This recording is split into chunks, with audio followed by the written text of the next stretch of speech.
जय माता दी। जय माँ कामाख्या। जय श्री महाकाल महाराज। जय श्री कृष्ण। देव राधा ट्रस्ट सत्यवाणी चैनल से आप तंत्र के ऊपर आज विचार सुनेंगे। जैसे कि तंत्र के बारे में कहा जाता है कि तंत्र खिलाई पिलाई से हो जाता है।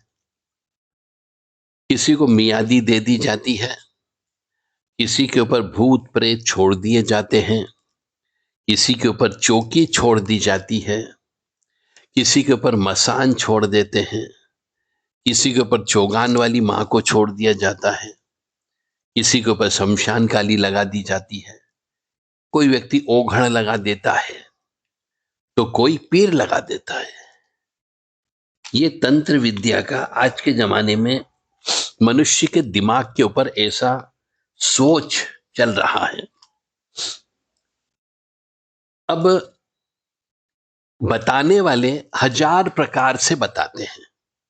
आप किसी जगह चले गए, किसी गुनिया के पास चले गए, किसी ओझा के पास चले गए, किसी भोपा के पास चले गए, कोई झाड़ने वाले के पास चले गए, छोटे मोटे तांत्रिक के पास चले गए, किसी साधक मनुष्य के पास चले गए। तो जितने व्यक्ति के पास आप जाते हो उतनी तरह की बात आपको कानों में सुनने को मिलती है। कोई बोलता मसान लग गया, कोई बोलता तेरे को शमशान की राख पिला दी, कोई बोलता तेरे को प्रेत छोड़ दिया, कोई कहता तुमसे कोई मोहब्बत करता था, उस मोहब्बत के चक्कर में तुमने उससे प्रेम नहीं किया, इसलिए तुम्हें बर्बाद करने के लिए उसने तंत्र विद्या छोड़ दी। तो जितने मुंह उतनी बात करते, क्योंकि ये अंधी विद्या है। मनुष्य को जहां तक मैं जानता हूं, यदि आपके पुण्य कर्म अच्छे हैं, पूर्व जन्म के कर्म अच्छे हैं, यदि आप अच्छी आत्मा हो, अच्छे कर्म करते हो, तो आपके ऊपर तंत्र विद्या नहीं लग सकती। कोई मसान नहीं लग सकता, कोई प्रेत नहीं लग सकता, कोई भूत नहीं लग सकता, कोई शैतान नहीं पकड़ सकता, कोई जिन जिन्नात आपको नहीं पकड़ सकता। कोई कहता किसी ने शमशान काली छोड़ दी इसलिए हम पागल हो गए, मेरे भाई ने आत्महत्या कर ली, कोई कहता मेरे पिताजी अचानक मौत मर गए। अरे ये जीवन चक्र चल रहा है पृथ्वी के ऊपर, जो व्यक्ति आया है उसे तो जाना है। जिसकी भगवान ने पूर्व जन्म के पाप कर्म और पुण्य कर्म के अनुसार आपकी जितनी उम्र लिख दी, उतनी उम्र तो आप जियोगे ही जियोगे। परंतु आप क्या करते हो? पुण्य कर्म नहीं करते हो, मंदिर नहीं जाते जहां से धनात्मक ऊर्जा आपको मिलने वाली होती है। अगर माता पिता अपने बच्चे को सुरक्षित रखना चाहते हो तो बच्चे को रोजाना जैसे वो समझदार होता है, चलने लायक होता है, उसके दादा के साथ में मंदिर ले जाना चाहिए। दादा यानी गुरु हुआ। गुरु के सानिध्य में यदि बच्चा रहता है तो अच्छे से रहेगा। सबसे पहले पोते के साथ दादा ही तो खेलता है। इसीलिए कहा जाता है कि सब दादा पोता यदि खेलता है तो पोते के ऊपर किसी प्रकार की आंच नहीं आ सकती जब तक दादा जिंदा है। ऐसे ही तंत्र विद्या का खेल है। तो यदि आपने गलत काम किए हैं, यदि आपने किसी की हाय बद्दुआ ली है, यदि आपने पूर्व जन्म के पापी व्यक्ति हो, यदि पूर्व जन्म में आप अपनी माँ को तड़पा के तरसा करके आए हो, यदि आपने पूर्व जन्म में अपने पितरों का मान सम्मान नहीं किया हो, यदि आपने पूर्व जन्म में अपनी पत्नी को या पत्नी ने पति को नुकसान पहुंचाया हो, यदि पूर्व जन्म में आपने बच्चों की अकाल मृत्यु की हो, गर्भ में बच्चे को मारा हो, चाहे स्वयं के भी हो सकते हैं, दूसरों के भी हो सकते हैं, चिड़ियों के भी हो सकते हैं, पशु के हो सकते हैं, पक्षी के हो सकते हैं। यदि आपने मछलियों के अंडे को फोड़ा हो, कबूतरों के अंडे को खाया हो, तो फिर आपको अगले जन्म में कहीं न कहीं पे ये सब चीज भोगना पड़ेगी। तो तंत्र विद्या होती है जो आजकल जो हम सुनने में आता है कि साहब अलग अलग जगह जाते हैं, बोले लाखों रुपए खर्च कर दिए, परंतु जिस जिस के पास गए सब ने अलग अलग चीज बताई। कोई कहता तुम्हारी जेठानी ने कर दिया, कोई कहता तुम्हारे देवर ने कर दिया, कोई कहता देरानी ने कर दिया, कोई कहता तुम्हारे प्रतिस्पर्धा वाले, तुम्हारे सामने वाले ने कर दिया। किसी का व्यवसाय चलते चलते बंद हो जाता है, वह भी ग्रह नक्षत्र की वजह से होता है, परंतु व्यक्ति सोचता है कि तंत्र विद्या की वजह से हो गया। इसलिए मेरा आप सबसे विनम्र निवेदन है कि चाहे मसान लगा हो, चाहे कलवावीर लगा हो, चाहे भूत लगा हो, प्रेत लगा हो, चाहे पिशाच लगा हो, चाहे चुड़ैल लगी हो, चाहे डाकन लगी हो, चाहे योगिनी लगी हो, चाहे जिन्न लगा हो, जिन्नात लगा हो, अब्बीस लगा हो, खब्बीस लगा हो, ये सब आपके पूर्व जन्म के पाप कर्मों की वजह से लगता है। खिलाई पिलाई भी होती है, पर वो भी तब होगी जब आपके पाप कर्मों का उदय हो गया, तब आपके ऊपर ऊपरी बाधा लग जाती है।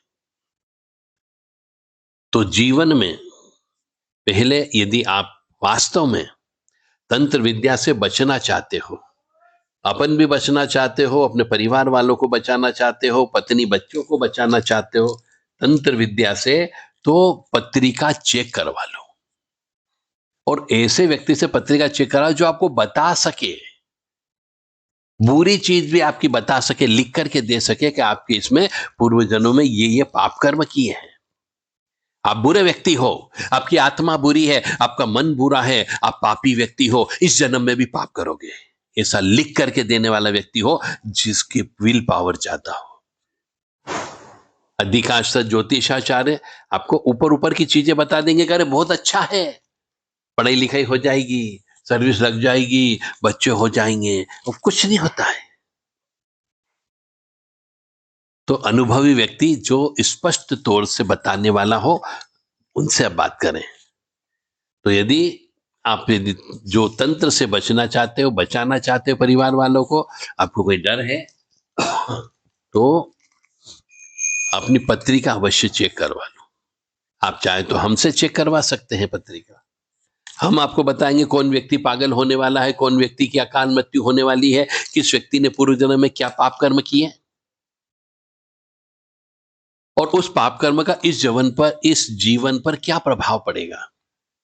क्या विवाह होगा या नहीं होगा, तलाक होगा या नहीं होगा, क्या स्त्री छोड़ के चली जाएगी, क्या पति छोड़ देगा, क्या बच्चे पैदा होंगे या नहीं होंगे, लड़के ही लड़के होंगे कि लड़कियां ही लड़कियां होगी, कि बच्चे पैदा होंगे ही नहीं, ये सब पत्रिका में देखने को मिलता है। और ये सब पूर्व जन्म के अच्छे बुरे कर्मों का फल होता है।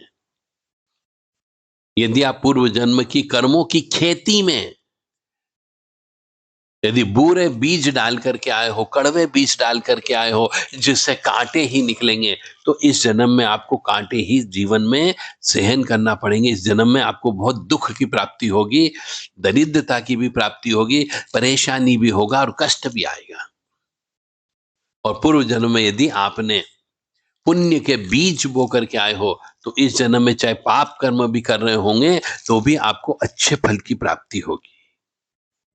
तो यह सब पूर्व जन्म के लेन देन का प्रभाव होता है।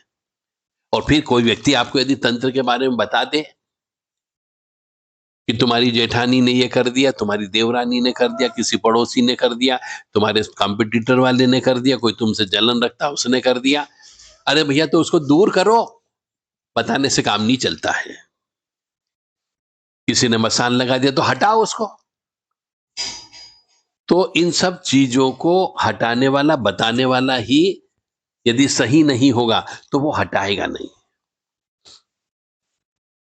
किसी का मासिक धर्म बिगड़ जाता है, किसी को गंदे गंदे सपने आते हैं, किसी को बुरे बुरे सपने आते हैं। अब गंदे सपने का मतलब आप समझ जाओ, पेशाब दिखना, लेटरिन दिखना, सेक्स दिखना, खून दिखना, डरावने सपने आते हैं, शमशान के सपने आते हैं, जलती हुई चिता नजर आती है, कोई सिर कटा हुआ मनुष्य नजर आता है, कोई स्त्री नजर आती है, कोई बदसूरत स्त्री होती है, कोई नरमुंड नजर आता है, कोई कंकाल नजर आता है। तो ये सब क्या है? जिस भी मनुष्य को ऐसे बुरे सपने आने लग जाए, जिस भी मनुष्य को गंदे सपने आना चालू हो जाए, तो समझ जाओ नेगेटिव एनर्जी आपके शरीर को प्रभावित कर रही है। वो आपके दिल को, दिमाग को और मन को, तीनों को खा रही है। धीरे धीरे यदि आपने इलाज नहीं कराया तो पागलपन की अवस्था आ जाती है। इसलिए इलाज कराना है। यदि आपको कोई इलाज कराने वाला नहीं मिल रहा तो हमसे संपर्क कर सकते हो। आपका इलाज होगा, अवश्य होगा। परंतु सबसे पहले जन्म पत्रिका, जन्म तारीख, जन्म समय, जन्म स्थान आपको बताना होगा।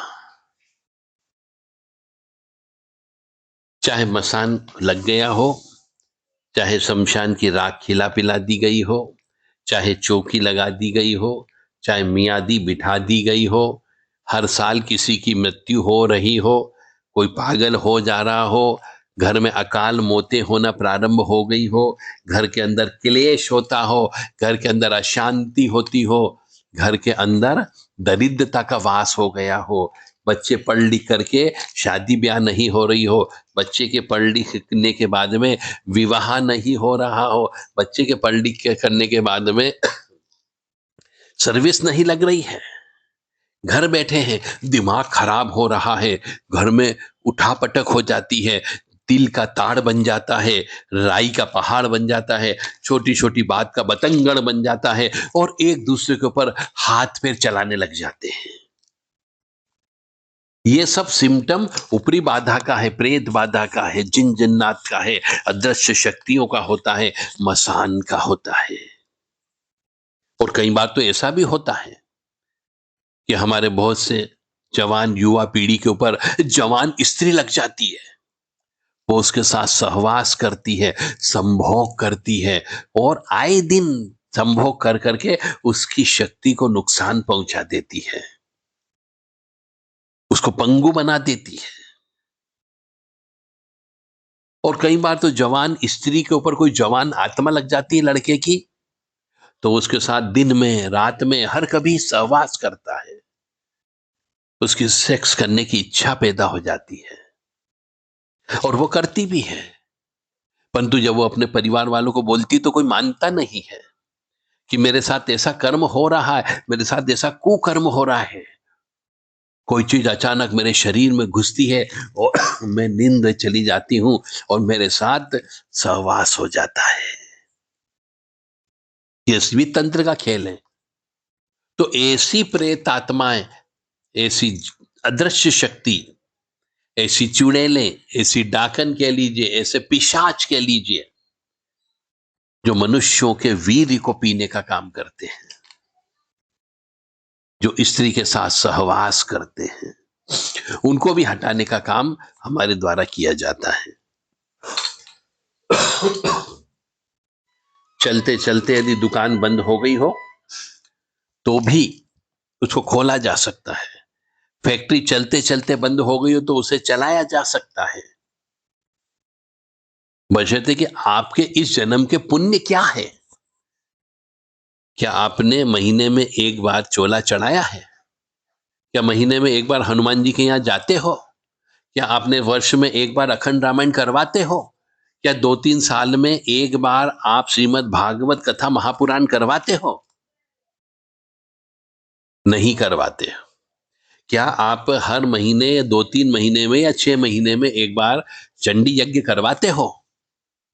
कन्या पूजन करना अनिवार्य होता है, सुहागनों का पूजन करना अनिवार्य होता है। क्या आप कभी तीर्थ यात्रा पे जाके स्नान किया है? तीर्थ यात्रा पे जाकर के वहां की शक्ति की पूजन अर्चन की है? नहीं की, क्योंकि आप नोट छापने की मशीन बन गए हो। जब परिस्थिति खराब आती है तो फिर कोई भी साथ नहीं देता है। इसीलिए हमारे यहाँ पर सनातन धर्म में तीर्थ यात्रा करने का रिवाज रखा गया है कि मंदिरों में जाकर के पूजन अर्चन की जाती है, जप तप किए जाते हैं, रुद्र अभिषेक किए जाते हैं और ग्रह की शांति की पूजा की जाती है। आपने कभी किया ही नहीं? घर के अंदर 10-10 साल हो जाते पूजा हवन नहीं होता है, 20 साल हो जाते हवन नहीं होता है। आप अपने अमावस्या के दिन पितरों के निमित्त कोई दान धर्म नहीं करते हो, 16 श्राद्ध के अंदर पिंडदान तर्पण नहीं करते हो, तो ये सब चीज नहीं करोगे तो ऊपरी बाधा, तंत्र बाधा तो लगेगी ही लगेगी। तो तंत्र बाधा कई प्रकार से होती है। कोई पुतली तंत्र भी होता है, बाल से तंत्र हो जाता है, कपड़े से तंत्र हो जाता है, घर की धूल मिट्टी से तंत्र हो जाता है, आपके खकार से तंत्र हो जाता है, आपने पेशाब किया उससे पुतली बना करके गीली मिट्टी से उसके ऊपर तंत्र हो जाता है, आपकी विष्ठा लेटरिंग उसके उससे भी तंत्र हो जाता है। गंदा तंत्र करना हो तो इन गंदी चीजों का ही प्रयोग होता है। कई तरीके से तंत्र विद्या हो जाती है, पर तंत्र विद्या असर भी उन्हीं पे ज्यादा करती है जो गलत काम करते हैं, झूठ बोलते हैं, झूठ बोल के पैसा कमाते हो, रिश्वतखोरी का पैसा कमाते हो, ऐसे मनुष्यों के यहाँ पर तंत्र विद्या होती है और जवान लड़के लड़कियों की मृत्यु हो जाती है। कई बार घर परिवार के ही सदस्य एक दूसरे के ऊपर तंत्र विद्या कर देते हैं, कई बार सास बहू के ऊपर तंत्र विद्या करवा देती है और कई बार बहू सास के ऊपर तंत्र विद्या करवा देती है। प्रॉपर्टी के झमेलों के लिए भाई भाई के ऊपर तंत्र विद्या करवा देता है, प्रॉपर्टी के लड़ाई झगड़ों के लिए, प्रॉपर्टी के हिस्सेदारी के लिए देरानी जेठानी में शत्रुता हो जाती है। कई बार बच्चा यदि बहुत एक्स्ट्रा ऑर्डिनरी पढ़ लिख रहा है तो उसे पागल बना देते हैं। ये भी सब परिवार में होता है या फिर आस पड़ोस वाला होता है या आपके कॉम्पिटिटर में जो उसका मित्र होता है उसके माता पिता भी तंत्र विद्या करवा देते हैं कि हमारे बच्चे से आगे नहीं निकलना चाहिए। तो तंत्र विद्या तो हर कहीं भी हो सकती है, पानी में भी आपको पिलाया जा सकता है, भोजन में खिलाया जा सकता है, मिठाई में अभी आपके शरीर में डाला जा सकता है। कहां बचोगे आप? तो यदि आपको लगता है कि घर परिवार के ऊपर कोई तंत्र विद्या हो गई है, पढ़े लिखे नौजवान है परंतु पागल जैसी हरकतें कर रहे हैं, पढ़ाई लिखाई नहीं कर पा रहे हैं, दिमाग नहीं है उनके पास में, पहले एक्स्ट्रा ऑर्डिनरी थे पर अब बिल्कुल पागल हो गए हैं, पढ़ते हैं पर याद नहीं होता है, पर कॉम्पिटिटिव एग्जाम देते हैं पर पास नहीं होते हैं, तो ये सब तंत्र विद्या का कमाल होता है। यदि मनुष्य को गंदे गंदे सपने आने लग जाए तो समझ जाओ तंत्र विद्या हो गई है। यदि मनुष्य को नींद शांति से नहीं आए और नींद के अंदर सपने आने लग जाए, कोई से भी सपने, तो समझ जाओ तंत्र विद्या हो गई है। पानी में डूबने वाले सपने आए तो समझ जाओ तंत्र विद्या हो गई है। पहाड़ से गिरने वाले सपने आए तो समझ जाओ तंत्र विद्या हो गई है। कोई शमशान में जलती हुई चिता नजर आ जाए तो समझ जाओ तंत्र विद्या हो गई है। ये घर के अंदर ही आपको कोई सफेद कपड़े में घूमता हुआ नजर आ जाए, काले कपड़े में, एक सेकंड के 1000वें हिस्से में भी यदि आपको ऐसा लगे कि घर में कोई है और अचानक बर्तन बजने लग जाए, बर्तन गिर जाए, घर के अंदर दूध जलने लग जाए, चाय जलने लग जाए, रोटी बनाते हैं परंतु रोटी अधिकतर जल जाती हो, खाने में बाल निकलने लग जाए, तो समझ जाओ ऊपरी बाधा हो गई है। ये सब सिम्टम मैंने आपको बता दिए हैं। यदि किसी के बाल बहुत ज्यादा टूटने लग जाए, बाल ज्यादा झड़ने लग जाए, मासिक धर्म बिगड़ जाए, 2-2 3-3 महीने में मासिक धर्म होता हो या फिर साल साल भर में मासिक धर्म होता हो और कई बार 10-10 दिन में भी मासिक धर्म से हो जाती है स्त्रियां, तो समझ जाओ ये ऊपरी बाधा लग गई है। यानी जो भी प्रकृति के विरुद्ध आपके ऊपर कार्य होने लग जाए तो समझ जाओ तंत्र बाधा लग चुकी है। आपकी छत के ऊपर मांस के टुकड़े आना लग जाए, यदि आपकी छत के ऊपर बिल्ली चूहों को खाने लग जाए, उल्लू आकर के दूसरे पक्षी को खाने लग जाए, आपके घर के सामने कोई भी कुत्ता आकर के मांस रख के चला जाए, कोई हड्डी रख के चला जाए, तो समझ जाओ ऊपरी बाधा लग चुकी है। जितनी भी नकारात्मक चीजें हैं आपके घर के सामने या घर की छत के ऊपर मिल जाए तो समझ जाओ तंत्र बाधा हो गई है। उल्लू भी उसी घर पे जाके बैठता है जहां पर तंत्र बाधा होती है। कुत्ता भी उसी जगह मांस ला करके खाता है जहां पे तंत्र विद्या होती है, क्योंकि कुत्ता नहीं खाता है, वो प्रेत मांस खाता है। घर के अंदर जवान लड़के लड़कियां शराब पीने लग जाए, सिगरेट पीने लग जाए, रात रात भर जगने लग जाए, दिन में सोने लग जाए, तो समझ जाओ तंत्र विद्या हो गई है। काम करना चाहते हैं, पढ़ना चाहते हैं, पर दिमाग काम नहीं करता। काम करना चाहते हैं पर भयंकर आलस्य की उत्पत्ति होती हो, काम करने की इच्छा नहीं होती हो, किसी से जबरदस्ती लड़ाई झगड़ा हो जाता हो, क्रोध बहुत आता हो, आंखें लाल रहने लग जाती हो, भोजन ज्यादा करने लग जाते हो या भोजन कम करते हैं, नींद नहीं आती हो, तो समझ जाओ तंत्र बाधा हो गई है। हर चीज का इलाज है, हर चीज का इलाज है, बशर्ते कि व्यक्ति सहयोग करे तो। जय माता दी, जय मां कामाख्या, जय श्री महाकाल महाराज। यदि आप वास्तव में विश्वास करते हो कि तंत्र होता है तो सिम्टम जो मैंने बताया, जब तक सिम्टम ना हो मत मानिए। लक्षण जरूर दिखेंगे आपको जो मैंने बताई है विशेषता, जब तक ऐसा ना हो तंत्र मत मानिए। और यदि तंत्र मानते हो तो इलाज जितनी जल्दी हो सके करा लो, ताकि व्यक्ति स्वस्थ हो जाए, प्रसन्न रहे। कामाख्य वरदे देवी नीलपर्तवासिनी त्वं देवी जगत माता योनि मुद्रे नमस्तुते। कामाख्य काम संपन्ने कामेश्वरी हर प्रिय काम नाम देही में नित्यम कामेश्वरी नमस्तुते। काम दे काम रूपस्ते सुभगे सुर सेविते करोमि दर्शन देव्यम सर कामार सिद्धयेत। ओम महेशानी महामाये चामुंडे मुंडमालिनी आयु आरोग्य ऐश्वर्य देही में देवी परमेश्वरी। ओम जयंती मंगला काली भद्रकाली कपालिनी दुर्गा क्षमा शिवा धात्री स्वाहा सदा नमस्तुते।